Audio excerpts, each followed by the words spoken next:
Welcome to Steady Balance on Spotify, your space to understand the science behind balance and vertigo. નમસ્કાર, હું doctor નિર્ભય દેસાઈ કાનના ગળાના સર્જન તરીકે ઇનર્જી hospital Mehsana ખાતે ફરજ બજાવું છું.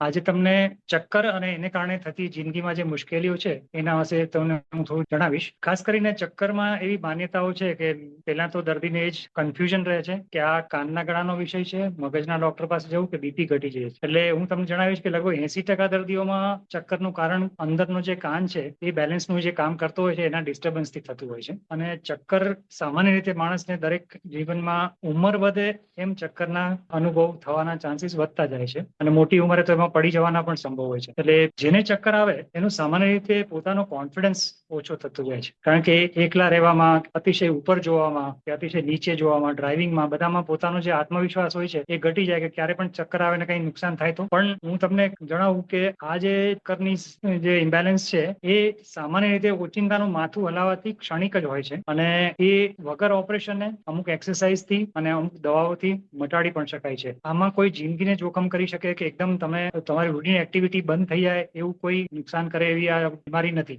એટલે તમને એ આત્મવિશ્વાસ આપવા માટેની જ આ અપીલ છે. જ્યારે પણ કઈ ચક્કર આવે તો એક કાનના ગળાના કે કન્સલ્ટન્ટ જે આના ચક્કરના નિષ્ણાત હોય એને બતાવો અને તમે યોગ્ય સારવાર લો તો તમારી રોજિંદી પ્રવૃત્તિમાં નડતરૂપ થઈ શકે નહીં. અને આ એકદમ દવાઓ અને વગર ઓપરેશને મટી જતી બીમારી છે. ધન્યવાદ. A public awareness initiative by Dr. Reddy's.